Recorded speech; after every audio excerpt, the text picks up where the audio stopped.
Assalomu alaykum. Men yolg'iz ayolman. Erimni Kamaz urib ketib vafot etgandi 1 yil oldin. O'zim go'zallik salonida ishlayman. 5 ta qizim bor. 30 yoshdaman. Ersizlik juda qiyin ekan.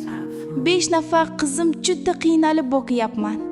Telegramda Qashqadaryo gruppasiga obuna bo'lgandim. Yarim kechasi telefonim chiringladi.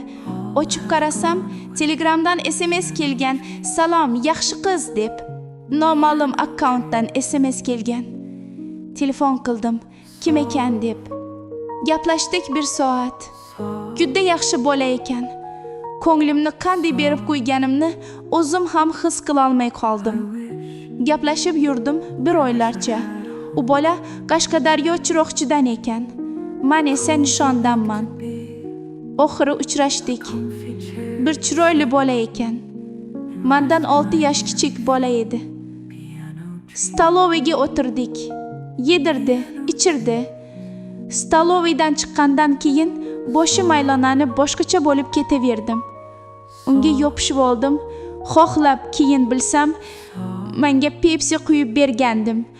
O'shani ichiga qanaqadir dori solib bergan ekan. Ayollikda qo'zg'atadigan dori ekan. O'zim taklif berdim. Bir gostinitsaga olib bordi. 3-4 soat qoldik. Shunchalar o'zimda yo'q edim, ta'riflashga til ojiz. Axir erim o'lgandan keyin erkak kishi ko'rmagandim. Hozirgacha o'sha bola bilan sevishib gaplashaman. Zeriksam keladi. O'zimni uyimga olib keldim. Yolg'iz yashardim.